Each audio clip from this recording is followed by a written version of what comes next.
اما بعد بسم اللہ الرحمن الرحیم وعن عبد الله بن عمرو رضی اللہ عنہ قال قال رسول اللہ صلی اللہ علیہ وسلم المسلم من سلم المسلمون من لسانه ويده والمهاجر من هجر ما نهى الله عنه هذا لفظ البخاری ولمسلم قال ان رجلا سأل النبي صلی اللہ علیہ وسلم ای المسلمین خیر قال من سلم المسلمون من لسانه ويده. عبداللہ ابن عمرو ابن العاص رضی اللہ تعالیٰ عنہما دا حدیث دے حدیث شریف کی پنزو مباحث تا خیال کوئے.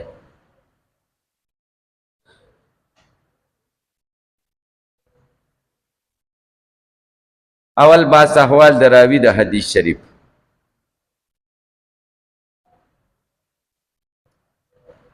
دویم باس مختصر تشریح دا حدیث شریف،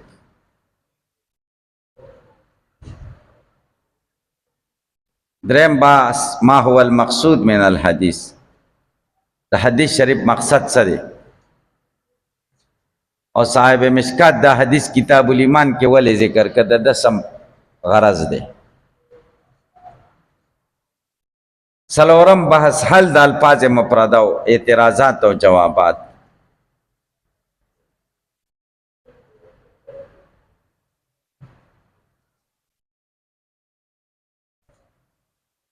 پنجم بحث مناسبت دا حدیث ترجمت الباب سا کتاب الایمان سا.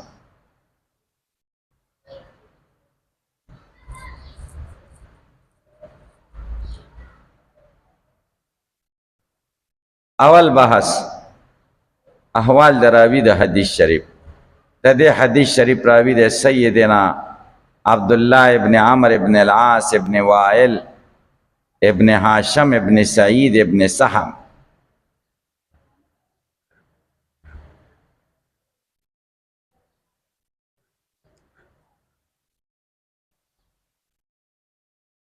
کنیت ابو محمد دے.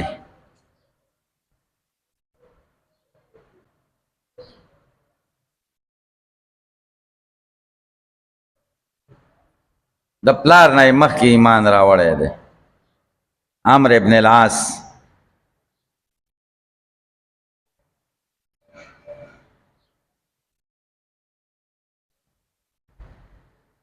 عرب کے سلور سیاست دانان و ډیر مشہور، تدبر او د پوهې خاوندان.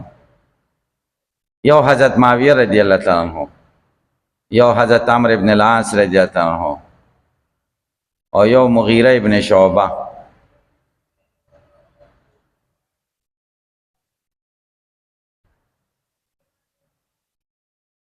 و سلورم زیاد ابن ابی.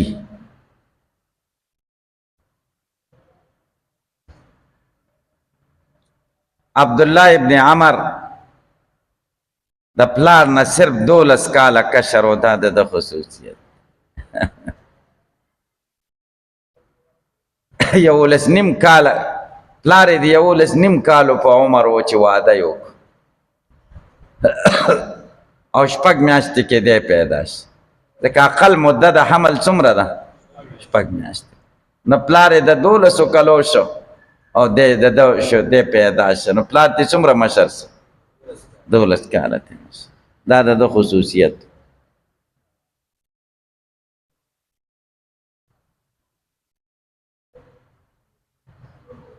پلار عمرو ابن العاص دی یو تابعی پلاس اسلام تمایل شوی و نجاشی.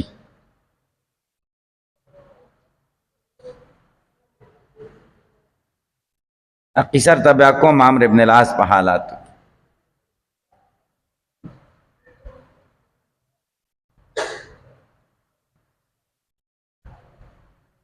د صلح حدیبی په موقع د ایمان اظهار کړو پلار او د مصر فاتح او د حضرت معاویہ وزیر اعظم و مشیر خاص و مصر کے دفن.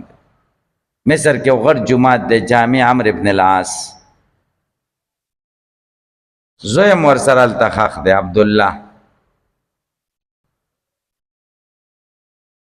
دا زوی عبدالله عابد زاهد عالم بالحدیثو د سیاست او داخلي جنگونو سره سکار نو دی که از مداخل پل عبادت او سبق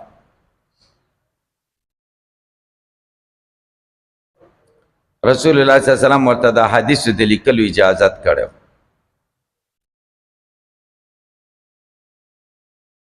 دا حدیث په ذخیره کې ته صرف 200 احادیث روایت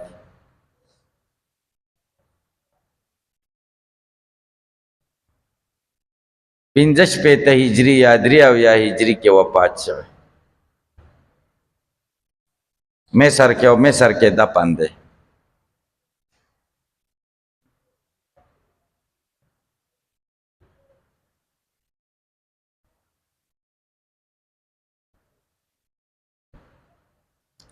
دویم باز مختصر تشریح د حدیث شریف ته وګورئ د حضرت عبدالله ابن عمر رضی اللہ عنہ روایت دی وی چې رسول الله صلی الله علیه وسلم فرمایلی دي المسلم من سلم المسلمون من لسانه المسلم مبتدا دا ګورئ من سلم المسلمون من لسانه و یدی دا خبر مبتدا او خبر دواړه معرفي دي ځکه من سلم موصول سره د سلې نه دا په حکم د معرفت کی کړه او تاسو ویل چې مبتدا او معرفه دواړه معرفه مبتدا او خبر دواړه معرفي راشي نو څه پیدا کوي حصر د خبر د مبتدا پورې کامل مسلمان څوک دی چې نور مسلمانان د ژبې او د لاس د ضرر نه بچي المسلم مسلمان من هغه دی سلم المسلمون چې نور مسلمانان بچي من لسانی د ژبې د ضرر نه و یدی او د لاس د ضرر نو اوس من په تاسو څوک سوال وکړي ما ته وکړو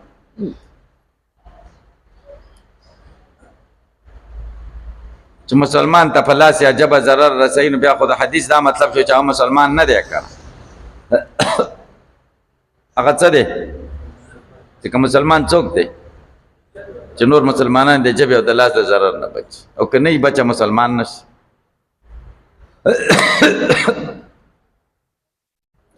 تاسې به جواب وکړئ چې دا داسې ده ما ته وګورئ المالو علیبیلو المالو مال شی دی بوخ دی بس ولې پیسې څه مال نه دی معنا یې دا د المال الکامل علیبیلو کامل مال اوخ دی دلته هم دقه شان دی المسلم الکامل من سلم المسلمون من لسان کامل مسلمان هغه دی چې نور مسلمانان د ژبې او د لاس د ضرر نه بچي او که په ژبه په لاس نورو خلکو ته ضرر رسوي دی خو مسلمان دی خو کامل نه دی نفي د کمال ترې رالکه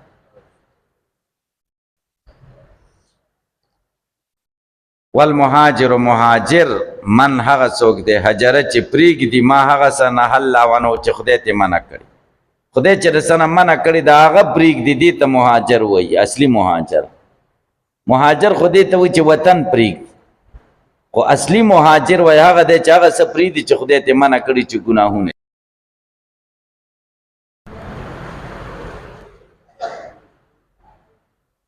پاوله جملې کې وجه د تسمیه د مسلمان ته اشاره ده مسلمان ته مسلمان ولی وایي ځکه د لاس او د جبې نه به نور مسلمانان بچي مسلمان معنا بچ کوونکی چې نور خلک بچي سلامتیا ورکوونکی او په دویمه جمله کې مهاجر ته تنبیه ده چې هجرت خو ګوره ښکلی کار دی خو ګوره اصل هجرت ترک معنه الله ته وایي دې ته خیال کوه هسې نه چې ګناهونه کوې وایي زه مهاجر یم دریم بحث ما هو المقصود من الحدیث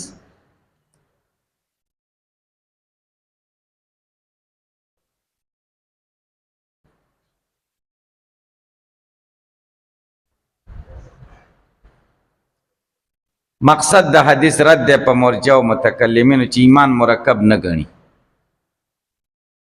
ایمان ذو خصالین دی بل ته تکلیف نه رسول دا ایمان دی نو ایمان ذو خصالین شه او هر ذو خصالین مرکبی او هر مرکب یزید و ینقص فالایمان یزید و ینقص مرد په مرجع او متکلمینو راغی چې هغه د ایمان د زیادت او د نقصان قائل نه دي او د ایمان د ترکیب قائل نه دي ایمان بسیط ګڼي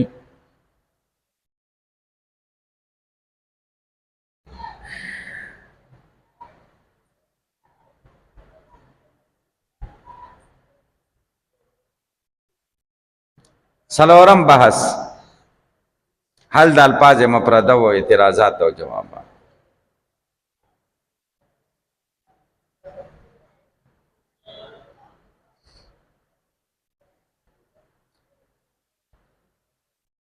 المسلم مبتدا دا ما بعد خبر ده، المهاجر مبتدا دا ما بعد خبر ده. تاسو به اعتراض وارد شي چې د دویمې جملې د اولې جملې سره مناسبت څه دی؟ مسلمان هغه دی چې نور مسلمانان د ژبې او د لاس د ضرر نه بچ، او مهاجر هغه دی چې مانه الله پرېږدي. د المسلم او د المهاجر په منځ کې مناسبت څه دی؟ اسلام او هجرت. جواب دار چې المسلمون کامل مسلمان مراد دی، او د کامل مسلمان نښه څه ده؟ هجرت علامه د کمال ایمان ده. نو د دواړو په منځ کې مناسبت راغی که. دویم اعتراض حدیث کې خو داسې رالی مسلمان څوک دی چې نور مسلمانان د ژبې او د لاس د ضرر نه بچي. که اهل ذمه او ته ضرر رسوي نو بخیر دی. اهل ذمه پیژنئ چې حکومت تحفظ ورکړی چې تاسو خپل عبادت کوئ، موږ له ټکس را کوئ، تاسو له به څوک څه نه وایي. هغوی له ضرر رسول خو جایز نه دي که نه. او دلته خو المسلمون راغی که نه، من سلم المسلمون، چې نور مسلمانان من لسانه و یده بچي. نو که هغوی له رسوي بیا به خیري.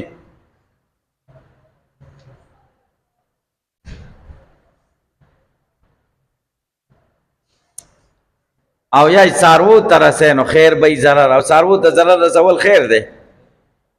دلته خو المسلمون راغی، اهل ذمه او دواب څاروي خو ذکر نه کړه. تاسو به جواب وکئ. دلته عبارت په حذف د معطوف سره دی. تقدیر د عبارت داسې دی: المسلم من سلم المسلمون ومن فی حکمهم من لسانه و یدی.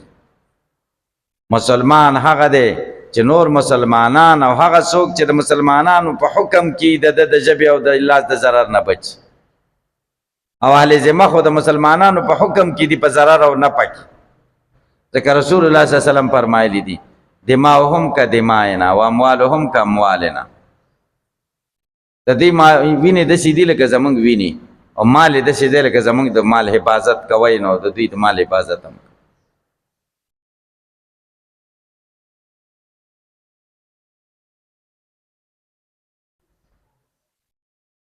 دریم اعتراض به در باندې وارد چې په حدیث کې خو د ید او د لسان ذکر دی، بل مسلمان ته به په ژبه او په لاس ضرر نه رسي. که په خپای رسي لته ورکوي نو بیا به خیري، ځکه د لتې ذکر پکې نشته. سوال باندې پوه شئ. تاسو به جواب وکئ. ذکر د ید او لسان تغلیبا دی، ځکه چې اکثره ضرر کارونه په ژبه او په لاس کېږي، او پر رجل هم چاته ضرر رسول ناجایز دي. هغه ځکه ذکر نه کړ چې هغه عام اغلب نه ده. لتې خو انسان نه وي، د خرو کار دی لتې. هلکه پرې پوه شئ.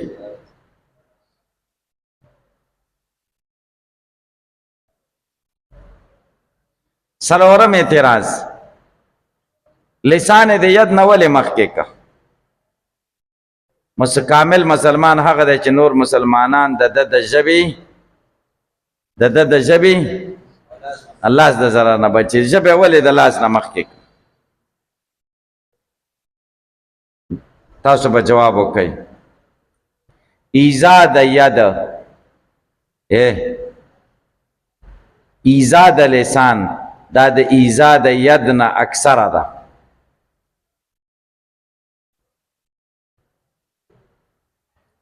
پوه نه شئ. د ژبې ضرر د لاس د ضرر نه ډېر دی. ولې؟ ځکه په حاضر او غایب دواړو کې استعمالي. که څوک هم خرابه خبره ورته کوي او که نه هم بدي بیان کړي نو ضرر دی ور ورسه. او د لاس ضرر صرف په حاضر کې، غایب ته خو څه نه شي کولی. غایب ته ستا لاس ورسي، نو ځکه لسان د ید نه مخکې که. دا یو جواب شو. دویم جواب د لسان ضرر هر سړی رسولی شي، او د ید ضرر دا هر سړي کار نه، دا خو زورورو خلکو کار.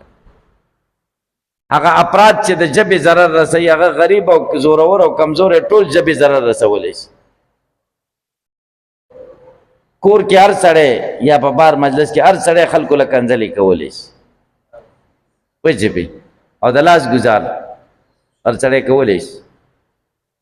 نو دا اهم و، نو ځکه دا مخکې که چې دې نه ځان خلک وساتي د ژبې ضرر. پې پوه شي. دریم د لسان ضرر سخت دی د لاس د ضرر نه، ځکه مخکې که چې دې نه ځان وساتئ دا سخت. پوه شي پې تاسو کاپیه کې ویلی دي که نه جراحات السنان لها التیام ولا یلتام ما جرح اللسان. د غاښونو زخم د پاره به جوړښت راشي، پیوند به ورته راشي. ولا یلتام پیوند به وانخلي ما هغه زخم جرح اللسانو چې کم زخم ژبې جوړ کړی دی. ژبې چې کم زخم جوړ کړي نو هغه نه جوړېږي. لکه پې پوه شي د دې ژبې سره ډېر احتیاط کوئ، داسې غلطه خبره ونوځي چې چاته تکلیف ورسي، تکلیف چاته ونه رسوئ. مسلمانی دی ته وایي مسلمانی ډېر مونځ او ډېر سبق او 8 درجې دی باندې سړی خو مسلمانی خدا نه ده چې مونږ 8 درجې ویلې نو مونږ پوره انسانان شو. 8 درجې ویلي یو سوچه خرئ، یقین په خدای وکړه دا که نه ده. داسې الفاظ به استعمالوي چې ته به حیران چې خدای م ښه کا. دې مدرسه کې تاسو ته څه درښودلي دي؟ یعنې زمونږ په دې مدرسو کې تربیت ډېر کمی دی که نه دی؟ خلک داسې الفاظ استعمالوي چې عوام هغه ملین او طالبان یادوم. تاسو په خدای یقین وکړئ چې عوام یې نه استعمالوي. عوام زمونږ نه ډېر ښه دي، زمونږ د دې د ملیانو. نو دې خبرو ته به ګورئ چې زه خو عالم یم، 8 درجې مې ویلي دي، 8 کاله مې مدرسه کې تیر کړي دي. زما او د دې بل خو بلک فرقي کړه. دې کنځلو کې بده خبره د استعمال کې زه به ورته وخاندم یا زه به ورته صحیح الفاظ استعمال کړم، هغه به پویه کړم. نو چې عام سړی یوه کنځلو کې ملین ورته څوک کوي؟ 15 نه 250. 15 خو چې کولی خیر وکړه، ملین 250 کوي که نه کوي؟ نو دا اوس دې ملا نه به څوک دا مولا به امت ته ښه خیر ورسوي. خذ العفو وامر بالعرف وعرض عن الجاهلین. او دا چې منبر جمعې په ورځ کینی نو څه کوي؟ خذ العفو، عفو کلکه ونیسئ، او عارض عن الجاهلین، جاهلانو سره ځان مه سموئ، او صبر کوئ. او پلان کې داسې صبر کړی نبی علیه السلام. دا قصې خلکو له کوو که نه کوو؟ او بیا په خپله پې عمل کوي نه کوي که یقین په خدای وکړه.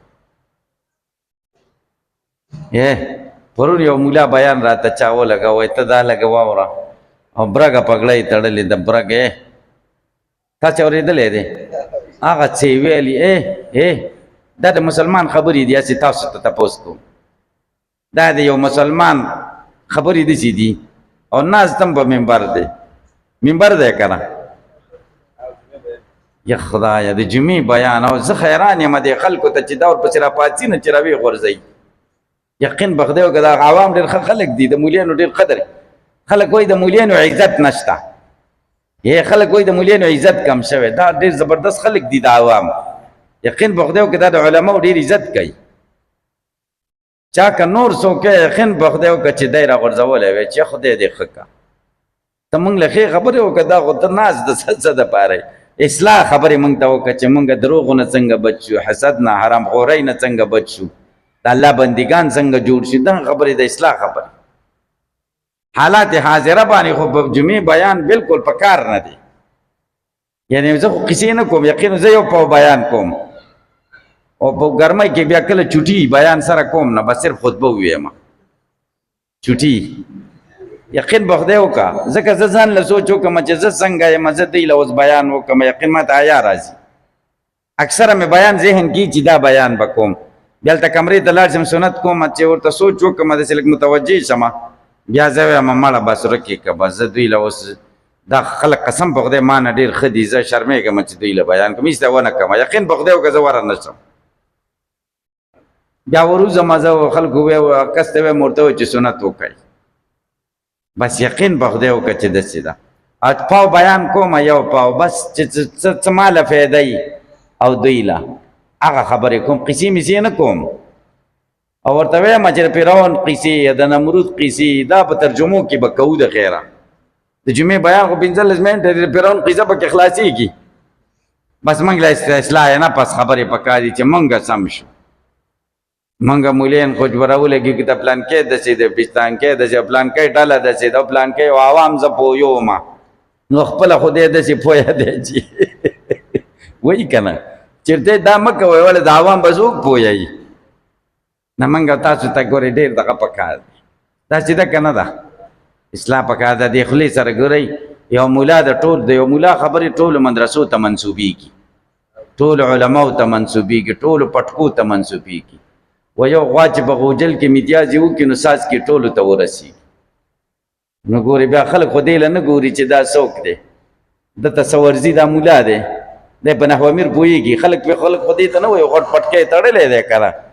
یقین به خدای وکړه چې خلک خو وایي دا ټول مریان هم داسې دي.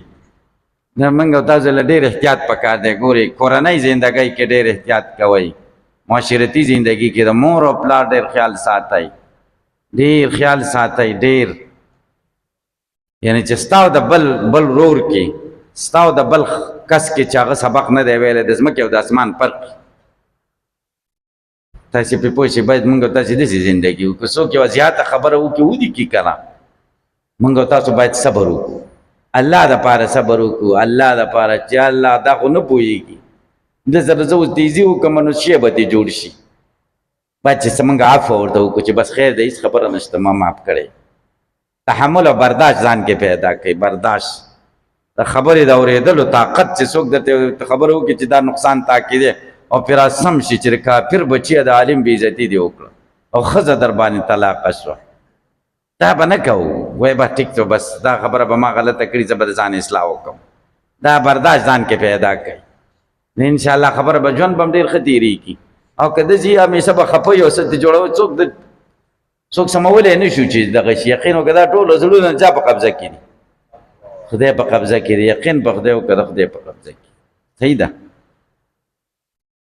نو د ژبې خبره مې درته کوله چې د ژبې ضرر ډېر دی، ډېر دی. هلکه پرې پوه شي د ژبې ضرر ډېر دی او سخت دی. نو ځکه ژبه مخکې کړه که نه ژبې د ژبې سره به ډېر خیال کړه. یا ځل وروسته حدیث کې راځي وروسته یا ابوبکر صدیق دا ژبه رانیولې ده او راکش کوي او دغه کوي. عمر رضی الله عنه پرې ورغی وایي دا څه کوي؟ وایي دې اوردني الموارده، دې خو د هلاکت ځایونو ته زه دې ژبې بیولی یم لږې دغه کومه هلاکت ځایونو ته یې زه غورځولی یم. موږ هلاکت ځایونو ته دې ژبې غورځولې. یقین وکړه خبرې کې تحقیق نه کوو، سوچ نه کوو. خلک خبرو او مولا دې ته چې په منبر کنځلې وکړي او تیزې خبرې وکړي نو ځان له ډېر تکړه وي چې ما توره وکړه. داسې ده که نه ده؟ او بدماشي او تکړهتوب د مولا سره مزه کوي. ګواښونه چې مولا کوي دا ښه خبره ده. او که مولا نرمې خبرې وکړي، د مینې خبرې وکړي، د محبت خبرې وکړي، د محبت خبرې کوئ، نرمې خبرې زده کوي. نرمې خبرې نرمې محبت د مینې د خلکو سره د مینې. عالم خو چې کوم دی زورورتیا مولا سره مناسبه ده. قسم په خدای که مناسبه ده چې ته ګواښونه کوې چې ته داسې وشه. دلته یو ځای کې یو ککار و جرګه پکې وه زه هم ورغلم او بس مولا تېزې خبرې کړې وې چې والله چې داسې کومه دی. نو بیا هغه مولا ځان له ما کېنو ما او تا سره دا مناسب دی چې داسې ووایي. د خدای مسلمان ځان له رانږدې کړه خو ناپوهه دی. نو ناپوهه دی، ناپوهه څه ته وایي؟ هغه خو تعلیم نه دی کړی، قرآن نه دی خبر، د حدیث نه ځان له رانږدې کوئ. ګوره داسې نه ده پکار. او داسې به کو په خندا په مینې محبت. یقین به خدای وکړه هغه به ستا عاشق شي. الله دپاره ته داسې وکړه. الله دپاره الله دپاره چا په هو کې فایده کوي که نه کوي؟ نرمي ځان کې پیدا کوي. نرمي ډېر بهترین شی دی. تیزي مزه نه کوي، هېڅ مزه نه کوي. نو د لسان ضرر د ید د ضرر نه سخت دی. نو ځکه دا مخکې کړه. پنځم اعتراض د لسان په ځای کلام ولې نه ذکر کاو؟ په دې ژبه خو ضرر نه رسوي که نه. المسلم من سلم المسلمون، المسلمان هغه دی چې نور مسلمانان بچي من کلامه و یدی، د خبرو نه بچي او د لاس نه. ضرر خو په خبرو رسی، په ژبه نه رسی. نو لسان یې ولې ذکر کو، کلام یې ولې ذکر نه؟ سوال باندې پوه شئ. تاسو به جواب وکئ.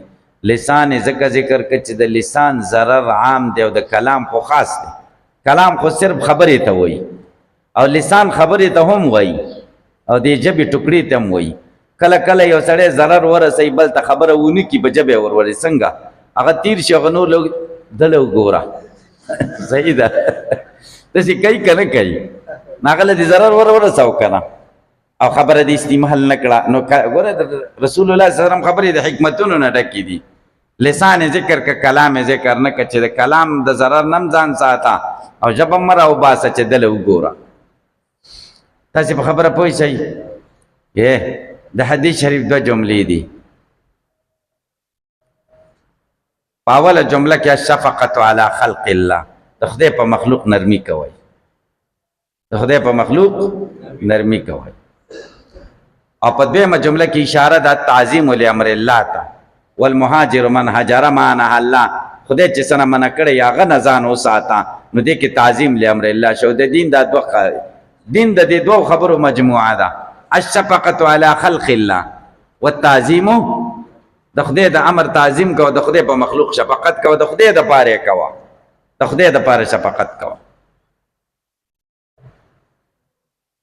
تاسو باندې بس وکي اعتراض وکي. ید مفرد ولې ذکر کا؟ مسلمان هغه دی چې نور مسلمانان د ژبې او د لاس د ضرر نه بچي.